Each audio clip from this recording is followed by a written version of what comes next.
بسم اللہ الرحمن الرحیم۔ حضرات محمد و آل محمد پر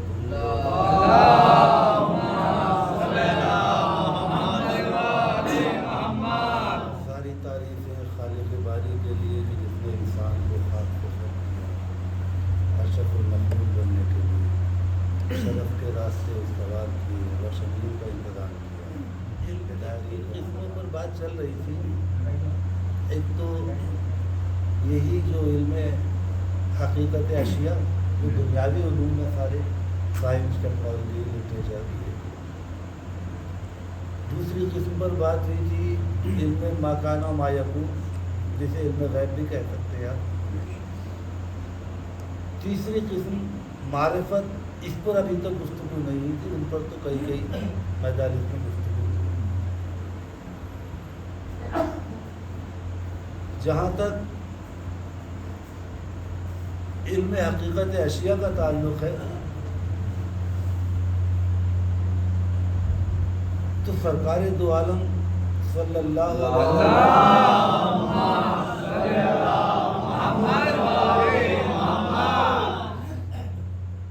یہ علم کتنا تھا، اس پر کچھ بھی کہنے کی ضرورت نہیں ہے۔ اتنا ہی کافی ہے کہ لا رب لا یابس فی الا فی کتاب مبین کہنے والی کتاب جس کے سینے پر اتری ہو تو پھر کون سی شے رہ گئی جو اس کے علم میں نہیں؟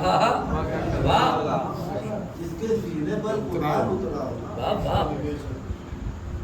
تو چاہے سائنس ہو چاہے ٹیکنالوجی، یا پھر یہ تسلیم کرو معاذ اللہ کہ قرآن میں نہیں ہے سائنس اور ٹیکنالوجی، قرآن کا دعویٰ جھٹلاؤ۔ قرآن کا دعویٰ ہے کہ کوئی خوشبو تر ایسا نہیں جو کتاب میں موجود نہ ہو۔ تو جب سب کچھ کتاب میں موجود ہے اور یہ کتاب حضرت محمد مصطفیٰ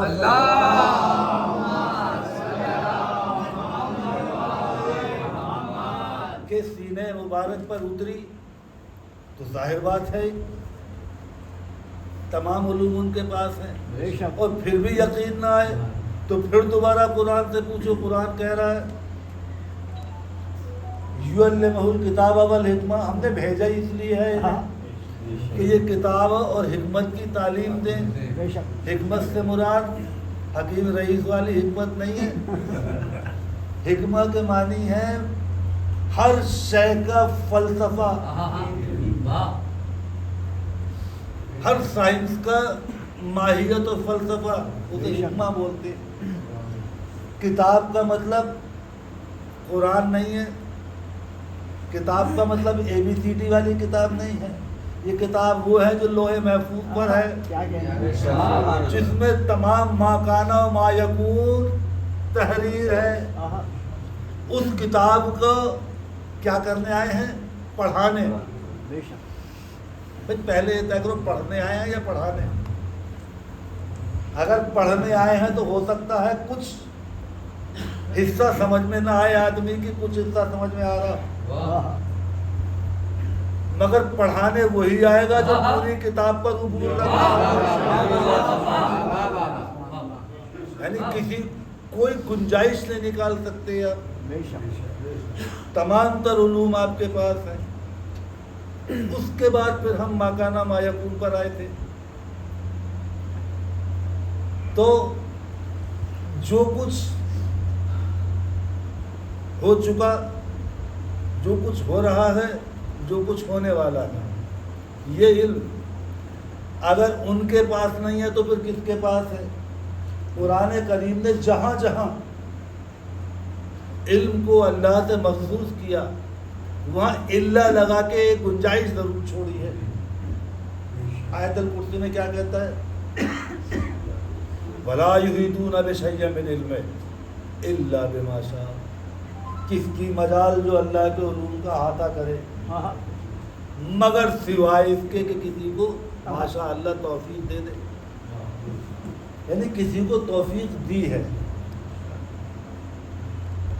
اگر نہیں دی ہے تو پھر الا ماشاء کہنے کی ضرورت نہیں تھی. اور جس چیز کی ضرورت نہ ہو اسے کہا جائے تو اسے کہتے ہیں حشو یعنی بیکار کا بولنا. اور قرآن سے یہ توقع نہیں کہ قرآن میں حشو داخل ہو جائے. یہ افضل ترین کتاب ہے اللہ کی. جب قرآن کریم کہہ رہا کہ الا بما شاء، اس کا مطلب ہے کہ توفیق تو کسی کو دی. اب اگر میرے رسول کو نہیں ہے تو آپ بتا دیں مولوی صاحب کس کو ہے. آپ ڈھونڈ کر لائیے.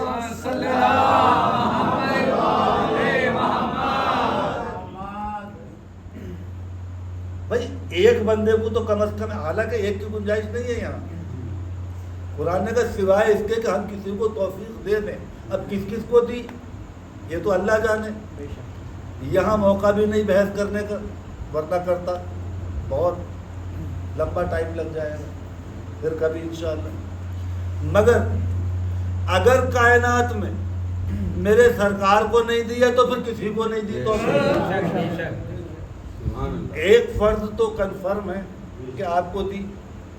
تو لیجئے صاحب، ما کانا و ما یکون بھی ختم، اور یہ علم حقیقت اشیاء بھی ختم. تب تمام ہے آپ کے اوپر. اور پھر میں نے سورہ نساء کی ایک آیت پیش کی تھی، علمک ما لم تکن تعلم. ایک آیت کا ٹکڑا ہے چھوٹا سا. یہ مطلب اس کا کیا ہے؟ ہم نے آپ کو ہر اس شے کا علم دیا جس کو آپ نہیں جانتے تھے.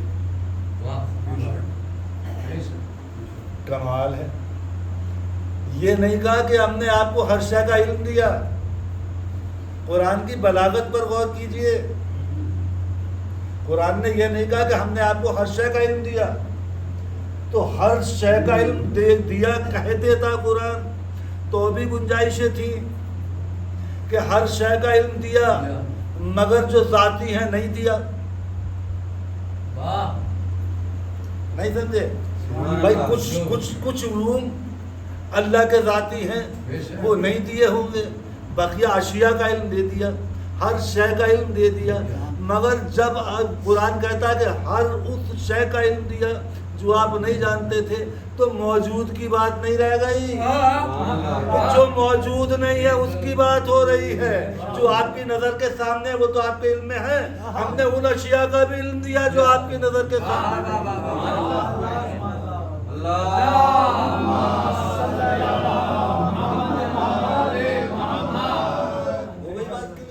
اب آج تیسرے علم پر آ جاتے معرفت. یہ معرفت کا علم محمد و آل محمد کو نہیں ہوگا تو پھر کس سے ہوگا؟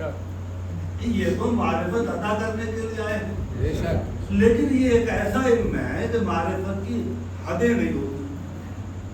کس کو کتنا علم معرفت ہے یہ کم اور زیادہ ہو سکتا ہے.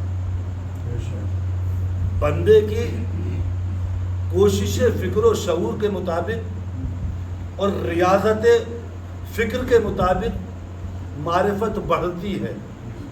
جیسے سلمان فارسی جب مدینے آئے تھے تو کس منزل پر تھے اور کچھ سال بعد کس منزل پر ہے کہ اہل بیت منا ہو گئے.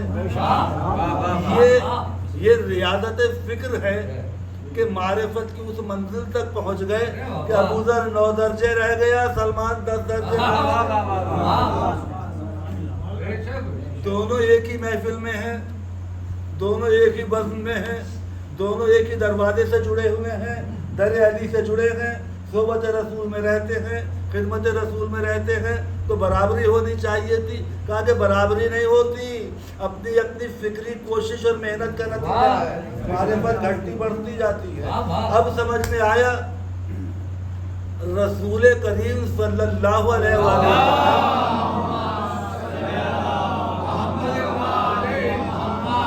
قرآن کے مطابق رسول فرما رہے ہیں. کیا فرما رہے ہیں؟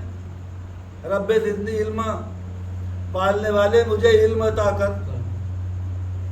لیجئے صاحب، ابھی تو یہ باتیں ہو رہی تھی کہ انہیں سارے علوم ہیں.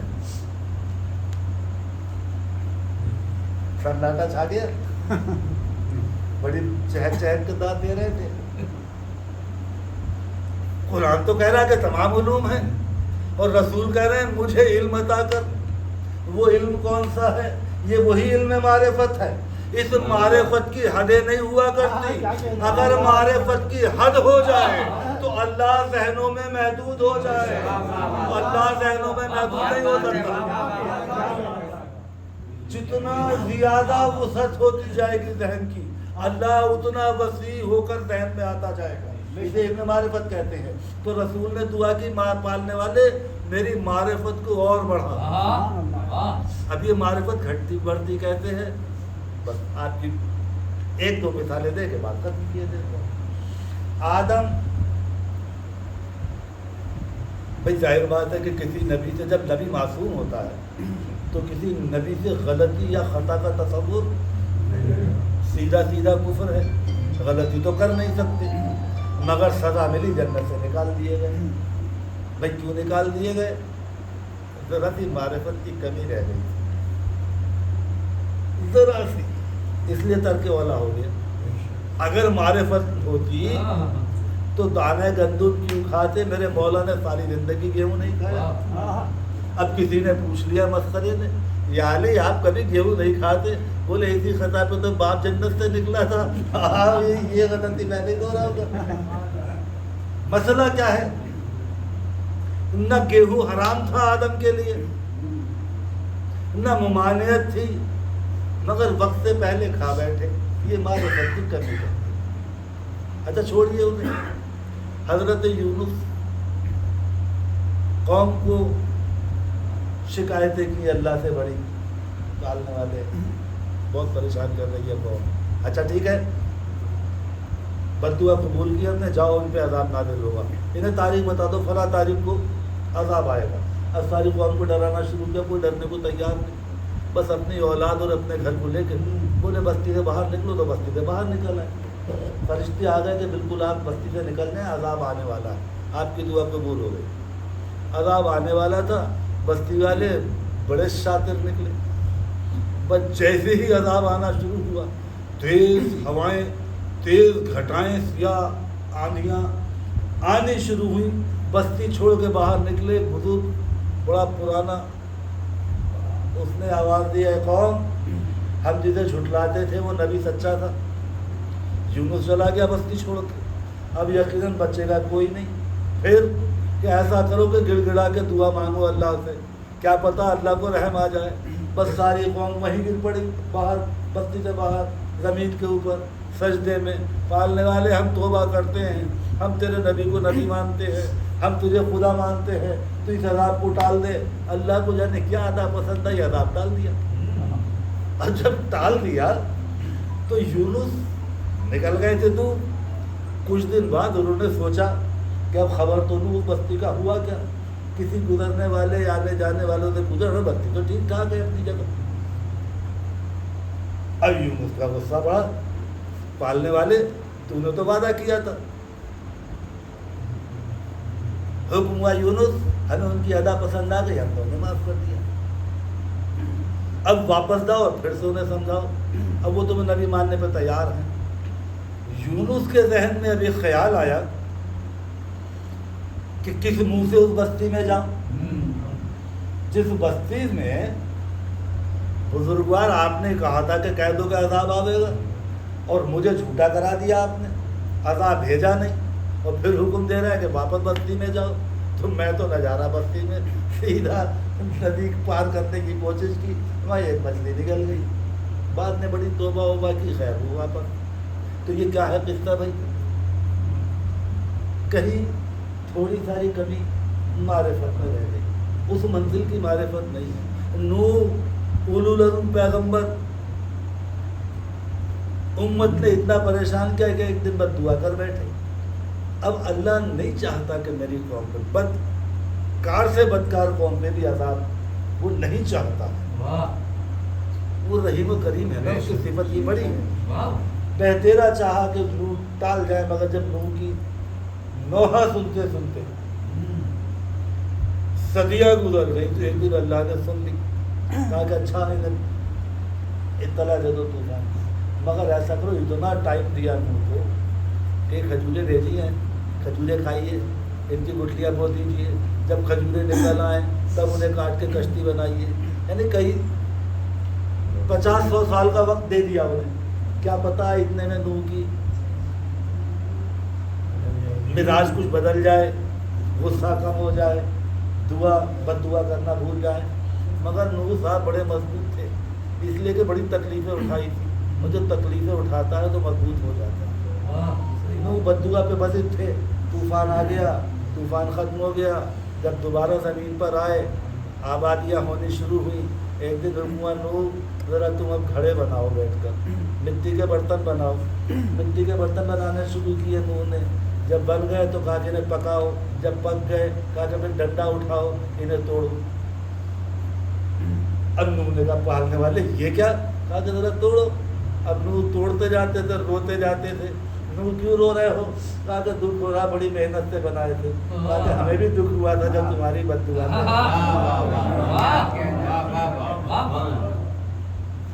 نوح کو معرفت بخشی جا رہی ہے کہ دیکھو نبیوں کی معرفت یہ ہوتی ہے کہ امت کے لیے بد دعا نہیں کیا کرتے. یہ تمہارے بچے ہیں، سرکش بھی سے سرکش سے سرکش بچے کو بات جان سے نہیں مارتا ہے، گھر سے نکال دے گا ایک بات کو، لیکن جان سے نہیں مارا. خیر یہ تو رہی اعلیٰ درجے کی. اب اس سے ذرا سے کمتر درجے کی مثالیں دے دو. ابراہیم نے ایک دن کا پالنے والے تو انہیں مرے ہوئے لوگوں کو، ہڈیوں کو کیسے پھر دوبارہ زندہ کرے گا؟ ہے نا قرآن میں. اللہ نے کہا اچھا ابراہیم کیا تمہیں ایمان نہیں ہے ہماری بات پر؟ کہا کہ نہیں، پالنے والے ایمان تو پورا ہے، مکمل ہے ابراہیم، کیا مجال ایمان میں کمی آ جائے. پھر کہا کہ ذرا اپنے یقین میں اضافے کے، یعنی معرفت بڑھانا چاہ رہے ہیں ابراہیم. ابھی معرفت تو میری ہے، لیکن اگر یہ دیکھ لوں تو میرے یقین میں اضافہ ہوگا، میری معرفت اور بڑھ جائے گی. کہا کہ ٹھیک ہے پرندے لاؤ، یہ کرو جو ہے آپ کے سامنے. موسیٰ پالنے والے تیرا دیدار چاہتا ہوں. تو کیا کرو گے موسیٰ؟ ایمان نہیں ہے ہم پر. کہا کہ نہیں ایمان تو ہے مگر یقین میں اضافہ ہو جائے گا. یعنی اب بس گفتگو ختم اور آپ کی زحمت ختم. یہ بتائیے اتنے انبیاء گزرے، سب کہیں نہ کہیں اللہ سے اپنے توفیق معرفت میں اضافے کی کوشش کرتے نظر آ رہے ہیں. اگر تو ایسا کر دے تو یقین اور بڑھ جائے، تو ایسا کر دے تو معرفت اور بڑھ جائے. کائنات میں ایک فرد ملا جو کہتا نظر آیا کہ اگر سارے پردے ہٹا دیے جائیں تو میرے یقین میں رتی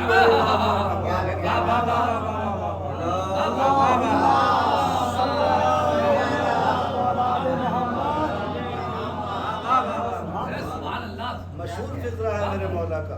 فرماتے ہیں کہ اگر تمام حجابات ہٹا دیے جائیں تو میرے یقین میں رتی بھر اضافہ نہیں ہوگا. گویا معرفت کی اس منزل پر ہے کہ یہاں اور مزید اضافے کی ضرورت نہیں ہے. کیوں؟ اس لیے کہ یہ معرفت محمد مصطفیٰ نے عطا کی.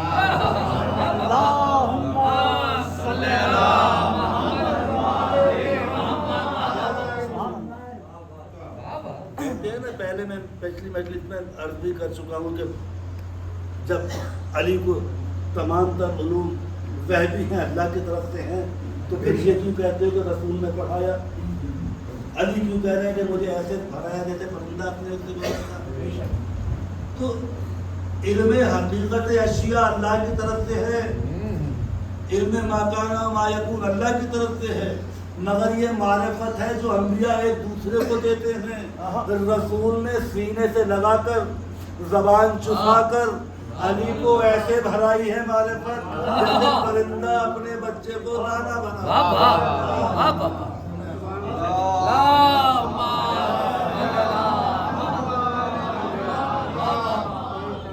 وہ یہی علم معرفت ہے. آج ہم تینوں ان پر گفتگو کر چکے. اب سوچتا ہوں موضوع کہیں اور سے لاؤں گا. یہ گفتگو آج یہیں ختم کرتا ہوں علم والی. حالانکہ اس میں بڑی گنجائشیں ہیں، تفصیلات تو بہت بیان ہو سکتے ہیں. باہر خیر یہ وہ گھرانہ ہے جس کے دروازے پر ہم نے انسان کو معرفت کی ان منزلوں تک جاتے دیکھا کہ ایک قمبر بے پڑھا لکھا مگر شہزادہ تھا، دروازہ علی پر آیا تھا علی کو قتل کرنے کے لیے،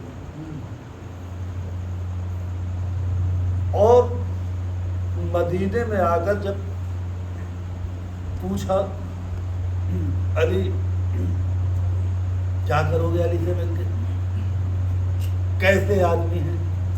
کہا کہ بہت بہادر، خیبر کا دروازہ اکھاڑا، خندق میں اسے مارا، احد میں اتنے لوگوں کو مارا، بدر میں اتنوں کو مارا۔ اچھا زیادہ بڑا پہلوان ہے کہ ہاں؟ اچھا تو کچھ دن ذرا پہلے پیچھا کرو، دیکھوں اس آدمی کے اتوار کہیں ایسا نہ ہو کہ بھائی مارا جائے، بیچارہ عشق کا مارا تھا، شرط یہی تھی، مہر یہ رکھا تھا شہزادی نے کہ علی کا سر لے آئے گا میں تجھ سے شادی کر لوں گی۔ غلط 2-4 دن پیچھا کیا، ایک دن پہنچ گیا یہودی کے باغ میں جہاں مزدوری کر رہے تھے، کہا کہ میں چاہتا ہوں سر چاہتا ہوں آپ کا، کہا کہ بھائی ویسے ہی لے جا، لڑکے مت لے۔ علی ہنسے، جب ایک لڑکا آ کے بچہ آ کے یہ کہہ رہا ہو کہ مجھے سر چاہیے آپ کا، آج سر لے کے جاؤں گا، میرے مقابلے پر آئیے۔ تو علی ہنسے، اب اس لڑکے سے کیا لڑوں میں؟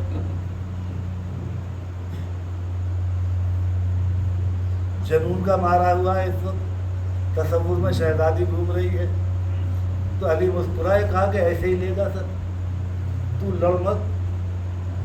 تو اس نے کہا نہیں، خوددار آدمی تھا، کہنے لگا ایسے احسان ایسے بھیک میں نہیں لیتا، مجھ سے لڑنا پڑے گا۔ علی نے کہا بھائی مان جا، نہ لڑ، تجھے سر چاہیے، تیرا کام سر سے چل رہا، لے جا سر، میں دینے کو تیار ہوں، چل۔ کہا کہ نہیں میں لڑ کے لوں گا۔ علی نے کہا اچھا ٹھیک ہے، تو وار کر۔ بولے تو خالی ہاتھ ہے، میں وار کیسے کروں؟ کہا کہ نہیں میں نے معاف کیا، چل تو تلوار سے وار کر، خالی ہاتھ۔ انہوں نے وار کیا، علی نے ہاتھ پکڑ لیا، ہاتھ پکڑ کے پٹک دیا، اور جب سینے پر بیٹھ گئے تو رونے لگا، قمبر رونے لگا۔ کیوں؟ کہا کہ مجھ سے بڑی غلطی، جب آپ پہلے ہی منع کر رہے تھے تو مجھے ضد نہیں کرنی چاہیے، مگر کوئی بھی شے پہلی نظر میں پہچان میں نہیں آیا کرتی، معرفت نے کچھ وقت لگا کر۔ مطلب یہ کہ آپ مجھے چھوڑیے، اب میں کچھ دن آپ کی غلامی کروں گا، آپ کو اور قریب سے دیکھنا چاہتا ہوں۔ اب کچھ دن علی کے دروازے پہ غلامی کی، علی نے ایک دن کہا کہ یمن واپس نہیں جا رہے، چلو ہم پیغام بھیجتے ہیں تمہارا۔ شرمائے، سر جھکایا، اور دبی آواز میں بولے مولا میں نے اس پر بھی خاک ڈالی، میں نے زندگی پہ بھی خاک ڈالی، تیرے در کی غلامی سے بہتر کوئی شے میرے لیے۔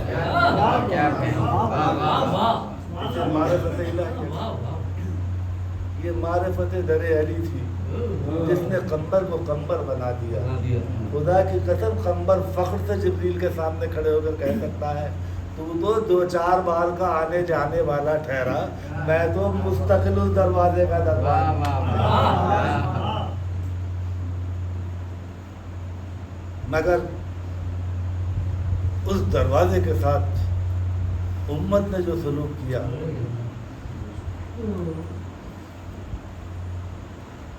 ہم نے تاریخ نے اس دروازے پر لکڑیاں اور آگ دیکھی، تاریخ نے اس دروازے پر محسن کو اپنی ماں کے شکر میں جام شہادت پیتے دیکھا۔ اور میں آج نوریہ سرائے میں تھا، مسائل میرے ذہن میں نہیں آیا کوئی، تو میں نے ویسے بھی ایام عزائے سکینہ چل رہے ہیں، تو حضرت سکینہ کے مسائل کے وقت پڑھتے وقت میں نے معافی نامہ عوام کے سامنے پیش کیا کہ میری سمجھ میں آج تک کبھی یہ نہیں آ سکا کہ سکینہ کے مصائب پڑھتے وقت لوگ کتنی آسانی سے مصائب پڑھ جاتے ہیں. میری سمجھ میں آج تک یہ نہیں آیا کہ کیا یہ سکینہ کے مصائب ہیں جو ہم پڑھتے ہیں. سکینہ ایک 4 سال کی بچی ہے.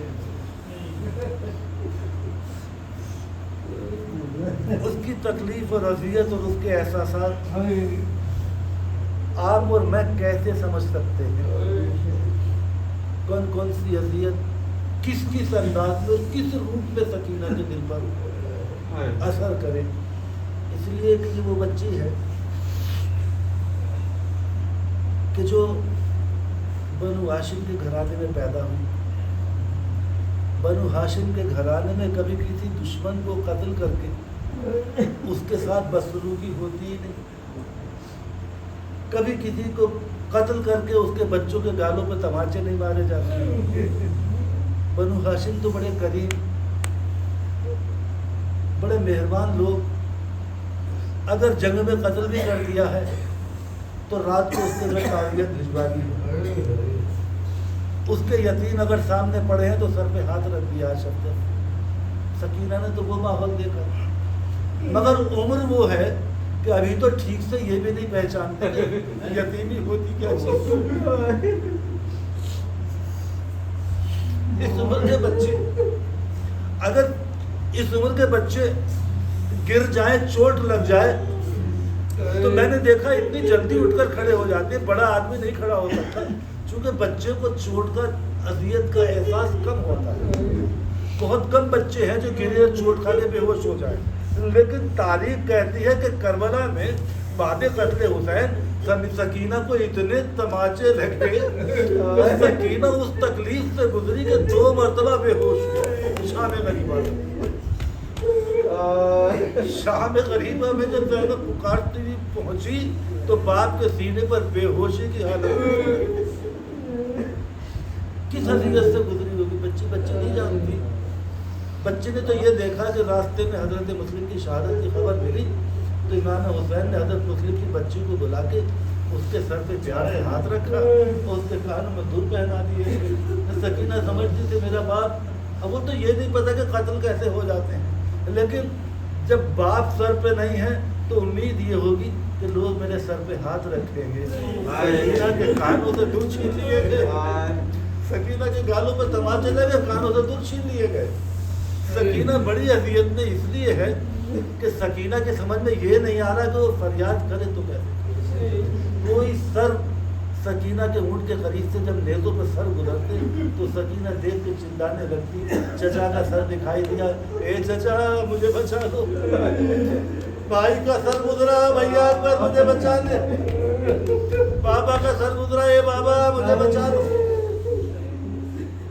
کس اذیت نے بچی نے بس ادرکم من اللہ رحمت تمام آپ کی. بہت مشہور واقعہ اونٹ سے گر پڑی سکینہ.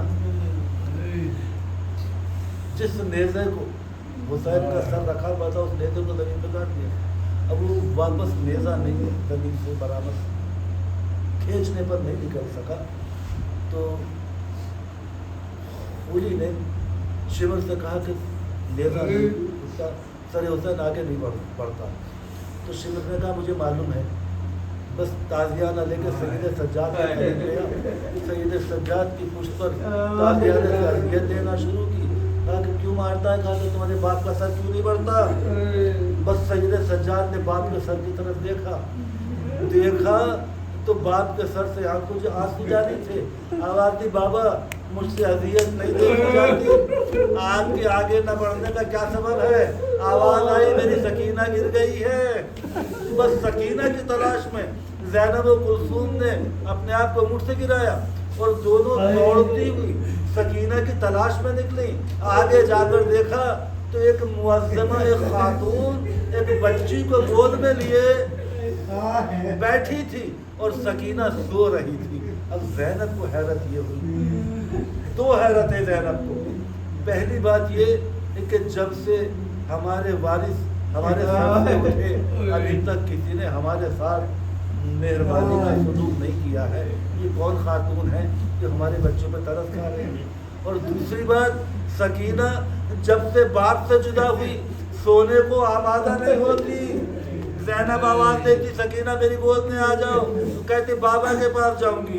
ماں آواز دیتی میری گود میں آ جاؤ، بابا کے پاس جاؤں گی، کسی کے پاس جانے کو آمادہ نہیں ہوتی تھی۔ یہ کون خاتون ہے کہ بچی گود میں جا کر سو گئی؟ بس زینب نے جا کر قریب سوال کیا، خاتون آپ کو اور آپ کی شفقت و سلام، آپ نے ہم غریبوں پہ ترس کھایا، ہماری بچی کو آپ کو رحم آیا، ہماری بچی کو پہلی بار میں نے سفر میں سو کے دیکھا، آپ اتنا سننا تھا۔ خاتون نے چہرے سے نقاب الٹی، زینب میں بقیہ سے اس دن نکلی تھی جس دن تم لوگ مدینے سے چلے تھے، اور کربلا سے لے کر تمہارے قافلے کے ساتھ ساتھ پیچھے پیچھے چلتی ہوں۔